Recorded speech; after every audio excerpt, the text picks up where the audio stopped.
Hello दोस्तों, स्वागत है आपका अपने चैनल एग्जाम इज ऑन पे। तो एक बार फिर से मैं हाजिर हूँ आरबीआई ग्रेड बी 2021 के लिए जनरल अवेयरनेस सीरीज का पार्ट 8 लेकर। आज का पहला क्वेश्चन देखते हैं। शंशामन लिंबू, पढ़ लीजिए आप। शंशामन लिंबू, रिसेंटली इनका निधन हो गया। ये किस इंडियन स्टेट के फॉर्मर चीफ मिनिस्टर रह चुके थे? तो शंशामन लिंबू सिक्किम के चीफ मिनिस्टर रह चुके थे, रिसेंटली इनका निधन हो गया। ये देख लीजिए, फॉर्मर सिक्किम चीफ मिनिस्टर शंशामन लिंबू, रिसेंटली इनका निधन हो गया। ये सिक्किम के चीफ मिनिस्टर रह चुके थे, आपको ये याद रखना है। नेक्स्ट क्वेश्चन है, रिसेंटली जो इन्फोर्समेंट डायरेक्टरेट के डायरेक्टर हैं संजय कुमार मिश्रा, इनका टेन्योर कितने वर्ष के लिए बढ़ा दिया गया है? तो संजय मिश्रा अगले 1 वर्ष के लिए ईडी के डायरेक्टर बने रहेंगे। जो ईडी का डायरेक्टर होता है वो 2 वर्ष के लिए ही अपॉइंट होता है। 2018 में इनका अपॉइंटमेंट हुआ था, 2020 में कंप्लीट हो गया था, लेकिन अब इनका टेन्योर, इनका संजय कुमार मिश्रा जी का टेन्योर 1 वर्ष के लिए बढ़ा दिया गया है। ये ईडी के डायरेक्टर हैं। ईडी जो है सेंट्रल इन्वेस्टिगेशन एजेंसी है, जो 2 सेंट्रल लॉ पर इन्वेस्टिगेट करती है, मनी लॉन्ड्रिंग और foreign exchange management act. ED कब स्थापित हुआ था? 1956 में। हेडक्वार्टर है न्यू दिल्ली में और डायरेक्टर कौन है? संजय कुमार मिश्रा। नेक्स्ट क्वेश्चन है, पीएम मोदी द्वारा वर्चुअल तरीके से स्टैच्यू ऑफ पीस का इनॉग्रेशन किया गया है। ये किस इंडियन स्टेट में लोकेटेड है? तो स्टैच्यू ऑफ पीस है राजस्थान में। कहाँ पे है? राजस्थान में। देख लीजिए, पीएम मोदी द्वारा राजस्थान के स्टैच्यू ऑफ पीस का इनॉग्रेशन किया गया है। ये जो स्टैच्यू है ये किसका है? तो जैन संत आचार्य श्री विजय वल्लभ सुरेश्वर जी महाराज, क्या नाम है? आचार्य श्री विजय वल्लभ सुरेश्वर जी महाराज, इन्हीं का है वो स्टैच्यू ऑफ पीस, जिसका पीएम मोदी ने इनॉग्रेशन किया है राजस्थान में। टोटल हाइट कितनी है? 151 इंच। तो 151 इंच का है, 151 फीट का नहीं है। और अष्ट धातु यानी 8 मेटल से बना है ये स्टैच्यू ऑफ पीस। कहाँ पे बना है? राजस्थान में बना है और जैन संत की याद में बना है, इतना याद रखिएगा।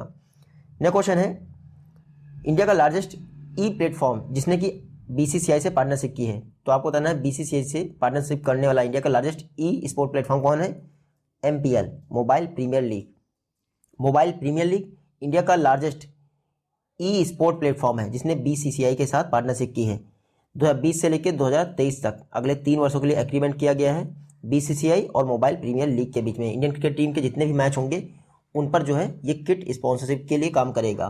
तो मोबाइल प्रीमियर लीग और बीसीसीआई 3 वर्षों की पार्टनरशिप हुई है। बीसीसीआई की बात करें तो 1928 में स्थापना हुई थी। हेडक्वार्टर है इसका कहाँ पे? वानखेड़े स्टेडियम मुंबई में। और इसमें बीसीसीआई के 39th प्रेसिडेंट कौन है? सौरव गांगुली। जो सेक्रेटरी हैं जय शाह बीसीसीआई के, उनको एशियन क्रिकेट काउंसिल का प्रेसिडेंट अपॉइंट किया गया है। नेक्स्ट क्वेश्चन है, इंडिया का सुपर कंप्यूटर परम सिद्धि, रिसेंटली जो 500 मोस्ट पावरफुल कंप्यूटर्स की लिस्ट जारी हुई है वर्ल्ड की, उसमें परम सिद्धि की रैंक क्या है? तो परम सिद्धि की रैंक आई है 63rd। कितनी आई है? 63rd। हर 2 वर्ष पे विश्व के सबसे तेज 500 सुपर कंप्यूटर की लिस्ट जारी की जाती है, जिसमें इस बार रैंकिंग में परम सिद्धि को 63rd प्लेस मिला है। परम सिद्धि की क्या स्पीड है? 5.267 पेटाफ्लॉप मैक्सिमम स्पीड है ये। इसको department of science and technology के साथ मिलकर नेशनल सुपर कंप्यूटिंग मिशन के तहत सीडेक ने बनाया है। Centre for development of advance computing, ये कहाँ पे है? Pune. Ministry of science and technology के तहत कार्य करता है सीडेक, इसी ने बनाया है। ये आपका क्या नाम है इसका? परम सिद्धि, जिसको 63rd रैंक मिली है। अच्छा, टॉप किसने किया है इस रैंकिंग को? तो जापान का सुपर कंप्यूटर है फुगाकू, ये वर्ल्ड का मोस्ट पावरफुल सुपर कंप्यूटर बना है। नेक्स्ट क्वेश्चन है, पीएमएफएमई स्कीम, प्रधानमंत्री formalisation of micro food processing enterprises scheme, किसने इनॉग्रेट किया है? तो Narendra Singh Tomar, minister of food processing and industry हैं, इन्होंने पीएमएफएमई स्कीम को लॉन्च कर दिया है। इस स्कीम के तहत फूड प्रोसेसिंग इंडस्ट्रीज के लिए अगले 5 वर्षों के लिए 10,000 करोड़ रुपए एलोकेट किए गए हैं। तो पीएमएफएमई स्कीम नरेंद्र सिंह तोमर द्वारा लॉन्च की गई है, याद रखिएगा। नेक्स्ट क्वेश्चन है, stop TB partnership board meeting, recently इसका कौन सा एडिशन डॉक्टर हर्षवर्धन ने नई दिल्ली में एड्रेस किया है? तो stop TB partnership board meeting मेरे ख्याल से इसका 33वां एडिशन है। ये देख लीजिए, 33rd edition stop TB partnership board meeting का न्यू दिल्ली में हुआ है, जिसको डॉक्टर हर्षवर्धन ने इनॉग्रेट किया है। आपको पता है इंडिया का टारगेट है 2025 तक टीबी को एलिमिनेट करना। इसके लिए टीबी हारेगा देश जीतेगा कैंपेन भी लॉन्च किया गया है। वैसे जो एसडीजी गोल हैं उसके तहत 2030 तक टीबी को एलिमिनेट करना है। नेक्स्ट क्वेश्चन है, ट्रेस की एक फर्म है ब्राइबरी रिस्क मैट्रिक्स, इसने रिलीज किया है ट्रेस। आपको पता है इंडिया की रैंक क्या है ब्राइबरी रिस्क मैट्रिक्स में? तो इंडिया की रैंक है 77th। ये देख लीजिए, ब्राइबरी रिस्क मैट्रिक्स 2020 में इंडिया की रैंक है 77th। 45 स्कोर किया है इंडिया ने। 2019 में इंडिया की रैंक थी 78th, यानी थोड़ा सा कम ब्राइबरी हुई है, रिश्वत आपने देनी कम शुरू कर दी है। याद रखिएगा 77th इंडिया की रैंक है किसमें, ट्रेस के ब्राइबरी रिस्क मैट्रिक्स में। ये देख लीजिए, बाकी सारी कंट्रीज जो है काफ़ी ठीक हैं, बाकी इंडिया जो है, भूटान सबसे बेहतरीन है 48 है, इंडिया की जो है काफ़ी ख़राब है 77th है। 174 कंट्रीज़ का एनालिसिस किया गया है इस ब्राइबरी रिस्क इंडेक्स में, जिसको रिलीज़ किया है ट्रेस इंटरनेशनल, यूएस की एंटी ब्राइबरी बॉडी है लगभग। नेक्स्ट क्वेश्चन में है, Vatayan life time achievement award से किसको सम्मानित किया गया है। Vatayan life time achievement award से रमेश पोखरियाल निशंक जी को सम्मानित किया गया है, एजुकेशन मिनिस्टर है। देख लीजिए, Vatayan life time achievement award से रमेश पोखरियाल निशंक जी को सम्मानित किया गया है। 75 बुक इन्होंने लिखी है, जिसके लिए इनको ये अवार्ड दिया गया है। कुछ समय पहले साहित्य भारतीय अवार्ड भी दिया गया था इनको। नेक्स्ट क्वेश्चन है, वर्ल्ड बैंक द्वारा मेघालय में ट्रांसपोर्ट सेक्टर को इम्प्रूव एंड मॉडर्नाइज करने के लिए कितने का एग्रीमेंट किया गया है। तो वर्ल्ड बैंक ने $120 मिलियन दिए हैं। कितने, $120 मिलियन दिए हैं मेघालय को, ताकि ट्रांसपोर्ट सेक्टर को मॉडर्नाइज किया सके। ये जो $120 मिलियन है मेघालय के लिए, ये वर्ल्ड बैंक की IBRD यानी international bank for reconstruction and development शाखा द्वारा दिए गए हैं। 14 वर्षों के लिए ये लोन दिया गया है मेघालय को, और 6 वर्षों का ग्रेस पीरियड है। ये IBRD वर्ल्ड बैंक की एक ब्रांच है, जिसने मेघालय को $120 मिलियन का लोन दिया है ट्रांसपोर्ट सेक्टर को मॉडर्नाइज करने के लिए। यह क्वेश्चन है, अफ्रीका इंडस्ट्रियलाइजेशन डे किस डेट को ऑब्जर्व किया जाता है। तो हर वर्ष 20 नवंबर को, ये देख लीजिए 20 नवंबर को अफ्रीका इंडस्ट्रियलाइजेशन डे ऑब्जर्व किया जाता है। इस बार का जो थीम है वो क्या है, inclusive and sustainable industrialisation in AFCFTA era. तो अफ्रीका इंडस्ट्रियलाइजेशन डे 20 नवंबर को ऑब्जर्व किया जाता है। नेक्स्ट क्वेश्चन है, डगलस स्टुअर्ट, इन्होंने 2020 का बुकर प्राइज जीत लिया है फिक्शन के लिए। आपको बताना है डगलस स्टुअर्ट किस कंट्री से बिलोंग करते हैं। तो डगलस स्टुअर्ट बिलोंग करते हैं आपके स्कॉटलैंड से। स्कॉटलैंड के राइटर हैं डगलस स्टुअर्ट। इन्होंने 2020 का बुकर प्राइज फॉर फिक्शन जीत लिया है। इनकी अपनी पहली नॉवेल के लिए, नाम क्या है, शुगी बेन। शुगी बेन एक नॉवेल है जो कि डगलस स्टुअर्ट की पहली नॉवेल है, जिसके लिए इनको बुकर प्राइज दिया गया है फिक्शन में। तो स्कॉटलैंड के राइटर हैं डगलस स्टुअर्ट, आपको इतना रखना है। नेक्स्ट क्वेश्चन है, USAID द्वारा इंडिया में प्रोजेक्ट किराना को लॉन्च करने के लिए किस कार्ड पेमेंट सिस्टम के साथ पार्टनरशिप की गई है। तो USAID ने मास्टर कार्ड के साथ पार्टनरशिप किया है इंडिया में प्रोजेक्ट किराना को लॉन्च करने के लिए। देख लीजिए, मास्टर कार्ड और USAID यानी United state agency for international development, इन्होंने इंडिया में प्रोजेक्ट किराना को लॉन्च करने के लिए आपस में कोलैबोरेशन किया है। ये USAID और मास्टर कार्ड का एक कोलैबोरेटिव इनिशिएटिव है, नाम है women's global development and prosperity initiative, WGDP। इसी के तहत ये प्रोजेक्ट किराना रन किया जाएगा इंडिया में। 2 वर्षों का ये प्रोग्राम होगा, कई सारी सिटीज़ में इंडिया का रन किया जाएगा प्रोजेक्ट किराना, वुमेन एम्पावरमेंट के लिए या फिर वुमेन एंटरप्रेन्योरशिप के लिए, इतना रखिएगा। मास्टर कार्ड की बात करें, 1966 में स्थापना हुई थी, न्यूयॉर्क में इसका हेडक्वार्टर है। प्रेसिडेंट कौन है, Michael Miebach. Chief executive officer CEO Ajay Pal Singh Banga हैं और एग्जीक्यूटिव चेयरमैन है इसके। नेक्स्ट क्वेश्चन है, Indo Thai corporate exercise, India Thailand coordinated patrol exercise का रिसेंटली कौन सा एडिशन इंडियन नेवी और थाईलैंड नेवी के बीच में हुआ है। तो कॉर्पोरेट एक्सरसाइज का 30वां एडिशन, 30th एडिशन हुआ है इंडिया और थाईलैंड की नेवी के बीच में। 2005 में ये एक्सरसाइज शुरुआत की गई थी इसकी। हर वर्ष में 2 बार होती है ये एक्सरसाइज। रिसेंटली 2020 के लास्ट में यानी नवंबर में इंडिया थाईलैंड कॉर्पोरेट एक्सरसाइज 30वां एडिशन हुआ है। नेक्स्ट क्वेश्चन है, भूटान में रुपे कार्ड का फेज 2 किसने लॉन्च किया है। तो PM मोदी ने भूटान में रुपे कार्ड का फेज 2 लॉन्च किया है। 2 कंट्रीज में रुपे कार्ड एक्सेप्ट किया जा रहा है, पहले UAE में और दूसरा भूटान में। भूटान में फेज़ 1 भी PM मोदी ने लॉन्च किया था अगस्त 2019 में। अब फेज़ 2 भी PM मोदी ने वर्चुअल तरीके से लॉन्च कर दिया है, जो भूटान के प्राइम मिनिस्टर हैं लोटे शेरिंग, उनके साथ मिलकर। तो भूटान के प्राइम मिनिस्टर का नाम है, देखिएगा, लोटे शेरिंग। इनके साथ मिलकर PM मोदी ने भूटान में भी रुपे कार्ड का फेज़ 2 लॉन्च कर दिया है।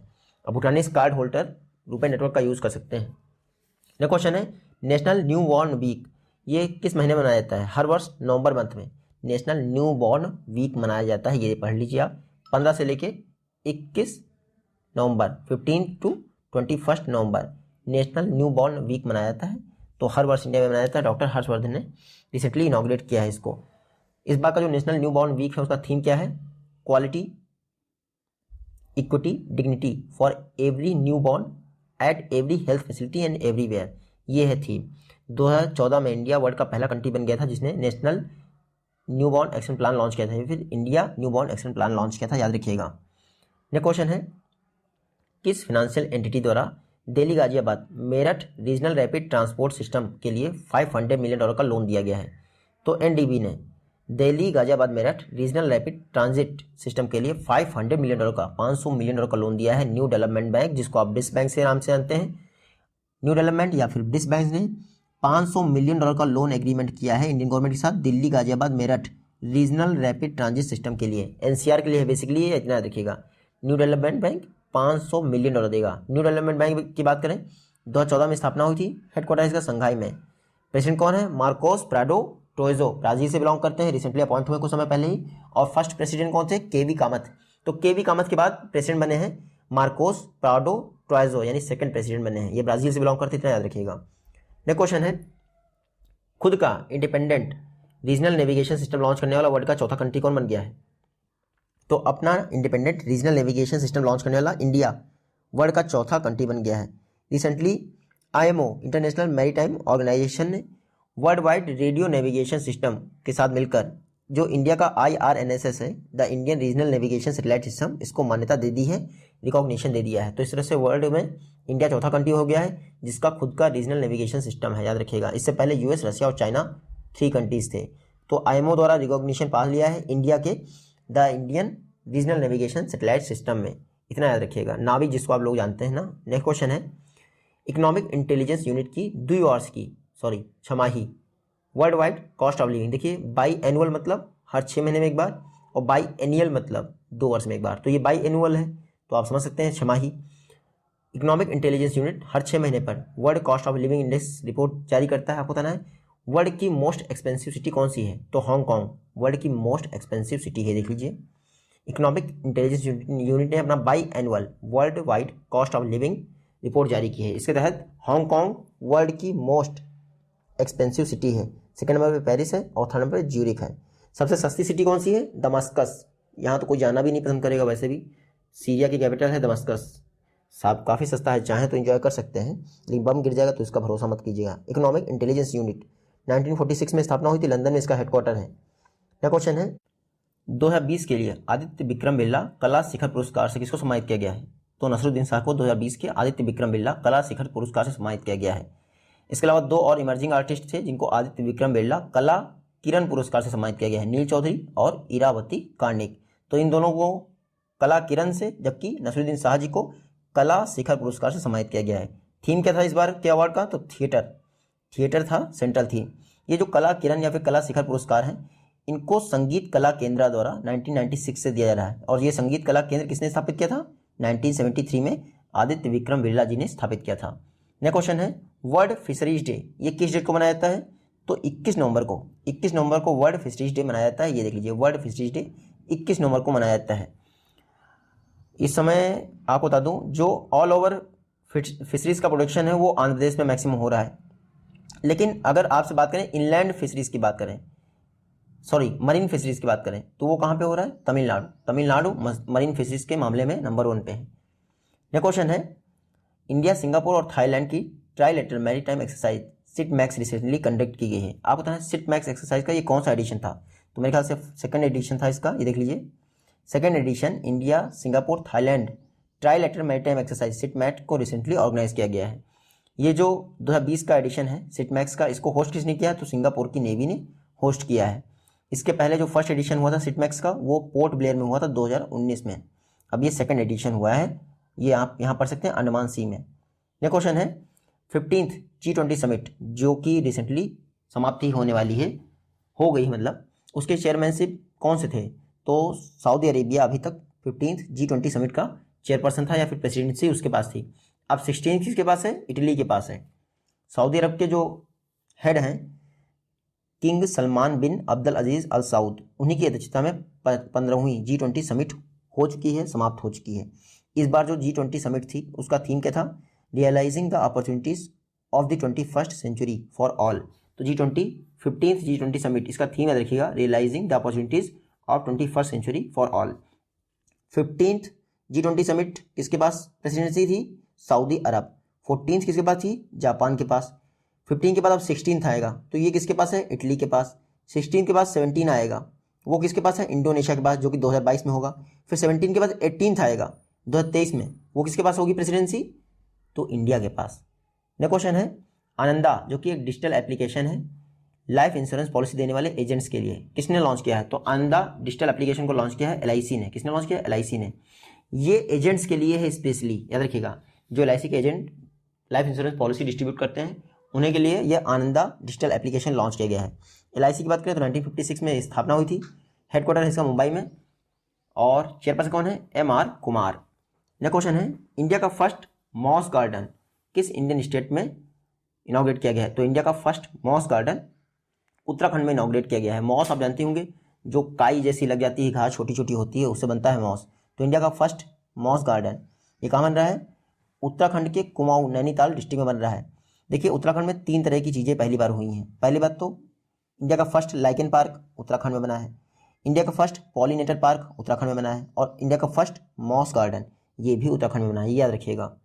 नेक्स्ट क्वेश्चन है इंडियन नेवी को अपना नौवां P-8I एयरक्राफ्ट मिल गया है आपको। तो बोइंग किस कंट्री की विमान कंपनी है? तो बोइंग USA की विमान कंपनी है। रिसेंटली इंडिया को अपना नौवां P-8I long range maritime aircraft मिल गया है। इसके लिए 2016 में $1 बिलियन की डील हुई थी। 4 बोइंग P-8I एयरक्राफ्ट इंडिया को मिलने थे, जिसके तहत इससे पहले इंडिया में 8 एयरक्राफ्ट के लिए डील हुई थी 2009 में, उसके बाद 4 की और हो गई। तो याद रखिएगा अब इंडिया प्लान कर रहा है 6 और बोइंग एयरक्राफ्ट लेने की। तो बोइंग किसकी कंपनी है? US की है, याद रखिएगा। नेक्स्ट क्वेश्चन है तरुण गोगोई, रिसेंटली इनका निधन हो गया। किस स्टेट के फॉर्मर चीफ मिनिस्टर थे? तो तरुण गोगोई असम के फॉर्मर चीफ मिनिस्टर थे, ये देख लीजिए। तरुण गोगोई असम के फॉर्मर चीफ मिनिस्टर थे, रिसेंटली इनका निधन हो गया। इन्हीं के जो बेटे हैं रंजन गोगोई, वो चीफ जस्टिस ऑफ इंडिया रह चुके थे, याद ही होगा आपको। नेक्स्ट क्वेश्चन है इंडिया किस वर्ष में G20 ग्रुप की समिट को होस्ट करेगा? तो अभी मैंने बताया आपको 2023 में G20 समिट को इंडिया होस्ट करेगा, ये देख लीजिए। इंडिया 2023 में G20 समिट को होस्ट करेगा। पहले 2022 में होस्ट करने वाला था, अब इसने इंडोनेशिया से एक्सचेंज कर लिया है। एक्चुअली इंडिया पहले 2021 में होस्ट करने वाला था, तो 2021 में इटली से एक्सचेंज किया, फिर कोविड क्राइसिस आ गया तो 2022 किया। अब इंडिया ने कह दिया कि हम 2023 में करेंगे, और 2022 वाली को इंडोनेशिया से एक्सचेंज कर लिया। 2024 की समिट जो है ब्राज़ील में ऑर्गेनाइज की जाएगी, ब्राज़ील द्वारा होस्ट की जाएगी। तो इस समय G20 की प्रेसिडेंसी किसके पास है? याद रखिएगा इटली के पास है। इससे पहले 15वीं सऊदी अरबिया के पास थी। नेक्स्ट क्वेश्चन है 5वां India international cherry blossom festival cancel कर दिया गया है, किस इंडियन स्टेट में होने वाला था? तो India international cherry blossom festival ये मेघालय के शिलांग में होने वाला था, मेघालय की कैपिटल शिलांग में होने वाला था। India international cherry blossom festival इसका 5वां एडिशन रिसेंटली कोविड क्राइसिस के कारण कैंसिल कर दिया गया है। नेक्स्ट क्वेश्चन है 2020 की एपेक इकोनॉमिक लीडर्स की जो मीटिंग हुई है वो किस कंट्री की चेयरमैनशिप में ऑर्गेनाइज की गई है? तो मलेशिया की प्रेसिडेंसी या चेयरमैनशिप में एपेक के इकोनॉमिक लीडर्स की बैठक को ऑर्गेनाइज किया गया है। जो मलेशिया के प्राइम मिनिस्टर थे श्री मुहिउद्दीन यासिक, उनकी अध्यक्षता में ये एपेक इकोनॉमिक लीडर्स की बैठक हुई है, याद रखिएगा। इस दौरान एपेक पुत्र जय विजन 2040 को लॉन्च किया गया, साथ ही साथ 2020 कोलालमपुर डिक्लेरेशन भी अडॉप्ट किया गया है। तो ये पुत्र जय विजन एपेक से रिलेटेड है, याद रखिएगा। तो 2020 की एपेक की जो मीटिंग थी वो मलेशिया ने होस्ट किया, यानी प्रेसिडेंसी उसके पास थी। 2021 के लिए एपेक की प्रेसिडेंसी न्यूजीलैंड के पास होगी, वही होस्ट करेगा। तो मलेशिया ने सेकंड टाइम एपेक मीटिंग को होस्ट किया है। एपेक मीटिंग जो इस बार हुई है उसका थीम क्या था? Optimising human potential towards a resilient future of share prosperity, pivot priorities progress, ये था थीम। इतना लंबा आप पढ़ सकते हैं। एपेक की बात करें तो 1989 में स्थापना हुई थी, हेडक्वार्टर है सिंगापुर में। नेक्स्ट क्वेश्चन है Singapore bilateral maritime exercise SIMBEX का 27वां एडिशन कौन से सागर में हुआ है? तो सिम्बेक्स एक्सरसाइज का 27वां एडिशन हुआ है अंडमान सी में। कहाँ पे? अंडमान सी में। सिंगापुर और इंडिया के नेवीज के बीच में ये एक्सरसाइज कंडक्ट की जाती है। जो 2020 का एडिशन है वो 27वां एडिशन है। 1994 से एनुअली यानी हर वर्ष ये ऑर्गेनाइज की जा रही है सिंगापुर और इंडिया के बीच में सिम्बेक्स एक्सरसाइज। इस बार कहाँ हुई है? अंडमान सी में। नेक्स्ट क्वेश्चन है नवंबर 16 से लेकर 22 तक यानी 16 to 22 नवंबर के दौरान नेशनल फार्मेसी वीक का कौन सा एडिशन ऑर्गेनाइज किया गया है पूरे भारत में? तो नवंबर 16 से लेकर नवंबर 22 तक नेशनल फार्मेसी वीक का 59वां एडिशन ऑर्गेनाइज किया गया है। जो इस बार का नेशनल फार्मेसी वीक था उसका थीम क्या था? Pharmacist front line health professionals, ये था नेशनल फार्मेसी वीक का थीम। इंडियन फार्मास्यूटिकल एसोसिएशन ने नेशनल फार्मेसी वीक को ऑर्गेनाइज किया है, जो कि नवंबर के तीसरे वीक में हर वर्ष मनाया जाता है। इंडियन फार्मास्यूटिकल एसोसिएशन की बात करें तो 1939 में स्थापना हुई थी, प्रेसिडेंट कौन है? टीवी नारायणा। नेक्स्ट क्वेश्चन है, नॉर्थ ईस्ट का फर्स्ट एवर काउ हॉस्पिटल किस इंडियन स्टेट में बन रहा है? तो उत्तर पूर्व भारत का पहला काउ हॉस्पिटल असम में बन रहा है। कहाँ पे? असम में। असम के जो चीफ मिनिस्टर हैं सर्बानंद सोनोवाल में डिब्रूगढ़ में इनॉग्रेट किया है इंडिया के फर्स्ट एवर काउ हॉस्पिटल को। ये देखिए गोपाष्टमी के मौके पर इसको इनॉग्रेट किया गया है। तो याद रखिएगा 17 लाख की मदद से बन रहा है। 30 किलोमीटर की रेडियस में जो भी गायों की दिक्कत आएगी उसके लिए ये काउ हॉस्पिटल कार्यरत होगा। तो नॉर्थ ईस्ट का पहला काउ हॉस्पिटल असम में बन रहा है। नेक्स्ट क्वेश्चन है, international day for the elimination of violence against women ये किस डेट को सेलिब्रेट किया गया है? तो international day for the elimination of violence against women ये 25 नवंबर को ऑर्गेनाइज किया गया। देख लीजिए हर वर्ष 25 नवंबर को international day for the elimination of violence against women's organise किया जाता है। इस बार थीम क्या था? थीम था orange the world, fund, respond, prevent and collect. तो क्या था थीम इस बार 2020 के international day for the elimination of violence against women का? Orange the world, fund, respond, prevent, collect. तो 1981 में एक लैटिन अमेरिका के लोग थे, उनकी याद में मनाया जाता है। बाकी इतना नहीं पूछेंगे आपसे। नेक्स्ट क्वेश्चन है, राज्यसभा एमपी अहमद पटेल का रिसेंटली निधन हो गया। ये किस पॉलिटिकल पार्टी के सांसद थे? तो राज्यसभा एमपी थे इंडियन नेशनल कांग्रेस पार्टी से अहमद पटेल। गुजरात से राज्यसभा एमपी थे कांग्रेस के। रिसेंटली इनका निधन हो गया है, आप याद रखिएगा।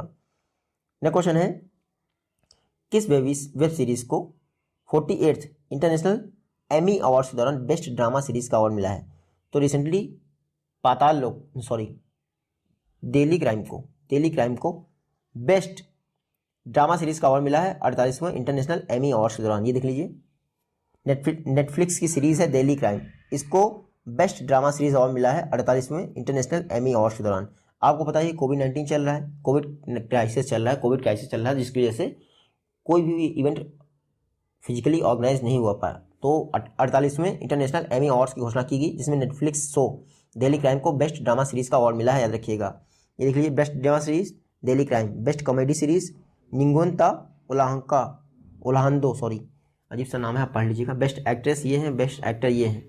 इंटरनेशनल एमी अवार्ड ये international academy of television art and sciences द्वारा दिए जाते हैं यूएस के। ग्रैमी म्यूजिक इंडस्ट्री से रिलेटेड है और एमी टेलीविजन इंडस्ट्री के अवार्ड हैं, इतना याद रखिएगा। यह क्वेश्चन है, चैंग E5 ये जो लूनर सैंपल यानी चांद के सरफेस से मिट्टी को कलेक्ट करेगा, ये किस कंट्री द्वारा लॉन्च किया था? तो चैंग E5 चाइना द्वारा लॉन्च किया था। चाइना इस मिशन की मदद से लूनर सरफेस पर तिरंगा नहीं फ्लैग को होस्ट करने वाला वर्ल्ड का दूसरा कंट्री हो गया है। इससे पहले यूएस ने अपना फ्लैग होस्ट किया था और चीन ने अब अपना फ्लैग होस्ट कर दिया है मून की सरफेस पर चैंग E5 मिशन की मदद से। तो याद रखिएगा ये जो है सैंपल को कनेक्ट करेगा और वापस सरफेस पे आ जाएगा। चैंग E5 मिशन चाइना का इंडिजिनस मिशन है, लॉन्ग मार्च 5 रॉकेट से लॉन्च किया गया है, याद रखिएगा। नेक्स्ट, इंडियन आर्मी द्वारा रिसेंटली ब्रह्मोस मिसाइल का land attack version successfully test किया गया है। आपको बताना ब्रह्मोस मिसाइल की टोटल कैपेसिटी कितनी है? तो 450 किलोमीटर तक ये हिट कर सकता है। पहले ये कैपेसिटी 290 किलोमीटर थी, 290 से बढ़ाकर 450 किलोमीटर कर दी गई थी इसकी कैपेसिटी। क्यों? क्योंकि जो MTCR का रूल है, missile technology control regime, India पहले इसका मेंबर नहीं था, तो ये मिसाइल जो है 290 किलोमीटर तक ही हिट कर सकती थी। लेकिन अब इंडिया MTCR का मेंबर हो गया है, तो ये मिसाइल 450 किलोमीटर तक हिट कर सकती है, याद रखिएगा। ये 290 किलोमीटर होगा। रिसेंटली इंडियन आर्मी द्वारा ब्रह्मोस मिसाइल का सक्सेसफुली टेस्ट किया गया है। ये एक सुपरसोनिक क्रूज मिसाइल है, इसकी स्पीड है 2.8 मैक, यानी ये स्पीड ऑफ साउंड उसकी स्पीड से 2.8 टाइम जो है फास्टर है।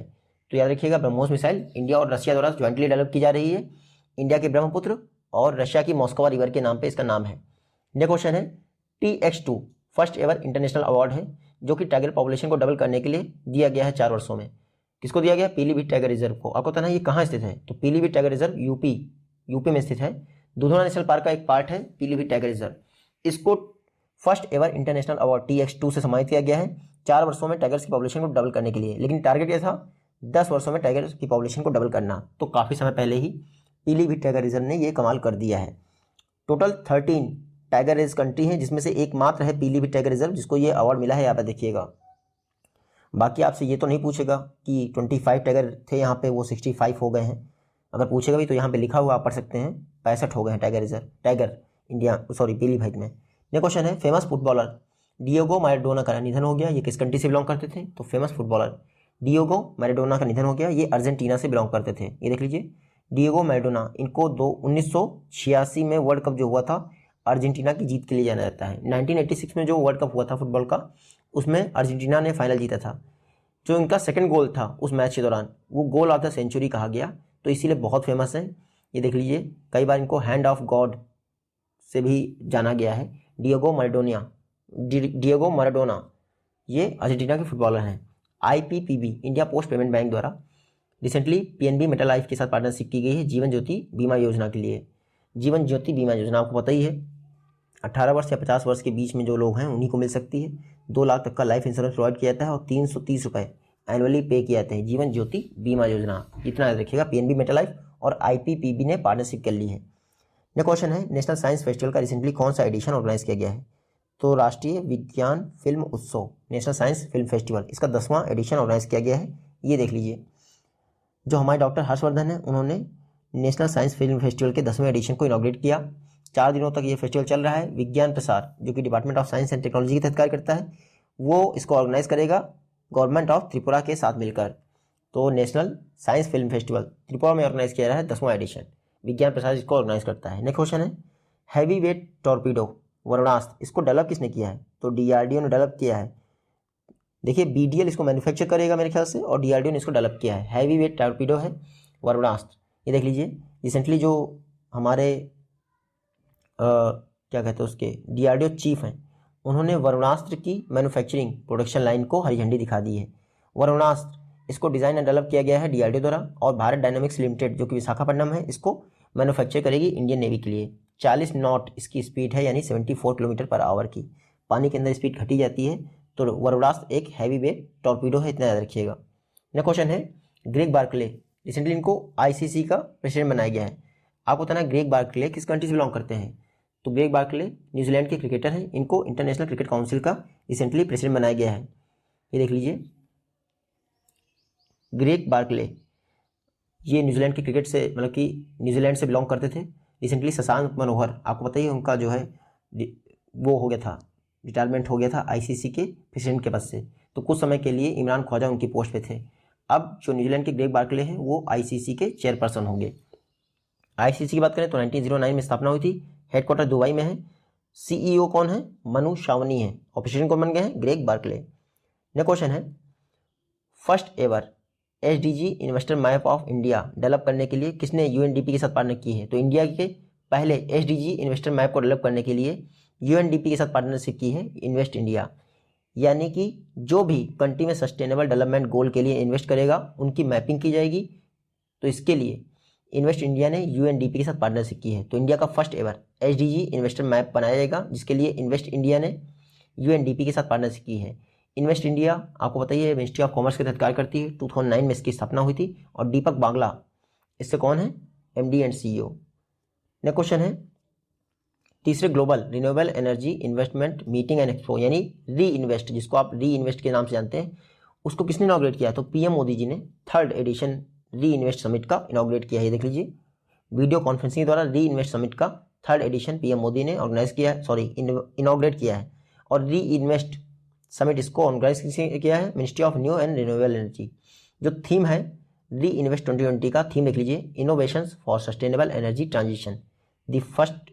और इसके अलावा जो पहले 2 एडिशन थे 2015 और 18 में हुए, यानी इसका मतलब है कि हर वर्ष री इन्वेस्टमेंट समिट नहीं होती है। MNRE मिनिस्ट्री जो है इसको ऑर्गेनाइज करती है। तीसरा एडिशन रिसेंटली ऑर्गेनाइज किया गया। इंडिया का टारगेट क्या है? 175 गीगावाट बाई 2022 और 450 गीगावाट बाई 2030, इतना याद रखिएगा। नेक्स्ट क्वेश्चन है, किस इंडियन बैंक द्वारा एसएमईज और स्टार्टअप्स को सपोर्ट करने के लिए chamber of commerce and industries के साथ पार्टनरशिप की गई है? तो रिसेंटली एचडीएफसी बैंक ने एसएमईज और स्टार्टअप्स को सपोर्ट करने के लिए ICCI यानी कि entrepreneur chamber of commerce and industries के साथ पार्टनरशिप की है। इसमें क्या होगा? एचडीएफसी बैंक एसएमईज को और स्टार्टअप्स को लोन प्रोवाइड करेगी, जिसके लिए उसने ICCI के साथ पार्टनरशिप की है। नेक्स्ट क्वेश्चन है, रिसेंटली इंडियन आर्मी के न्यू इंजीनियर इन चीफ कौन अपॉइंट हुए हैं? तो इंडियन आर्मी के new engineer in chief appoint हुए हैं Harpal Singh, lieutenant general Harpal Singh. Indian army के इंजीनियर इन चीफ अपॉइंट हुए हैं, ये देख लीजिए, हरपाल सिंह जी इंडियन आर्मी के इंजीनियर इन चीफ अपॉइंट हुए हैं। अभी तक ये बॉर्डर रोड ऑर्गेनाइजेशन के डायरेक्टर जनरल थे। अच्छा, ये इंजीनियर इन चीफ बन गए हैं, तो अब बॉर्डर रोड ऑर्गेनाइजेशन यानी BRO के डायरेक्टर जनरल कौन बने हैं? तो वो बने हैं राजीव चौधरी। तो इतना याद रखिएगा। हरपाल सिंह जी इंडियन आर्मी के चीफ इंजीनियर बने हैं और राजीव चौधरी BRO के डायरेक्टर जनरल बने हैं। BRO की बात करें तो 1960 में इसकी स्थापना हुई थी। उत्तर प्रदेश की कैबिनेट द्वारा अयोध्या एयरपोर्ट का नाम चेंज करने का प्रपोजल दिया गया है। आपको बताना इसका नया नाम क्या होगा। तो अयोध्या एयरपोर्ट का नया नाम होगा मर्यादा पुरुषोत्तम एयरपोर्ट। मर्यादा पुरुषोत्तम श्री रामचंद्र एयरपोर्ट अयोध्या एयरपोर्ट का दूसरा नाम होगा, याद रखिएगा। मिनिस्ट्री ऑफ सिविल एविएशन शायद इसको एक्सेप्ट कर ले। देखिए रिसेंटली इंडिया का 87वां इंटरनेशनल एयरपोर्ट कहाँ पे बना है? वो जो आपका कौशाम्बी है मेरे ख्याल, कुशीनगर, हाँ कुशीनगर में इंडिया का 87वां इंटरनेशनल एयरपोर्ट बना है। वो भी आपका कहाँ है? यूपी में है। यूपी का तीसरा इंटरनेशनल एयरपोर्ट है वो, और इंडिया का 87वां। यह क्वेश्चन है, रिसेंटली किस यूनियन टेरिटरी को मेक इन इंडिया इनिशिएटिव के तहत largest solar power project setup करने का अप्रूवल दे दिया गया है? तो लद्दाख में इंडिया का largest solar power project setup किया जाएगा मेक इन इंडिया इनिशिएटिव के तहत। 300 मेगावाट शायद इसकी कैपेसिटी होगी और 3 फेजेज में इसको बनाया जाएगा लेह रीजन में। तो लद्दाख में इंडिया का लार्जेस्ट सोलर पावर प्रोजेक्ट बनाया जाएगा। याद रखिएगा डेडलाइन है 31 मार्च, सॉरी ये फेज़ 1 के लिए। तो 300 मेगावाट का ये सोलर पावर प्रोजेक्ट होगा लद्दाख में। मेक इन इंडिया इनिशिएटिव के तहत बनने वाला पहला इंडिया का लार्जेस्ट सोलर पावर प्रोजेक्ट है। जल्दी मिलते हैं आपसे नेक्स्ट वीडियो में, तब तक के लिए टेक केयर, गुड बाय।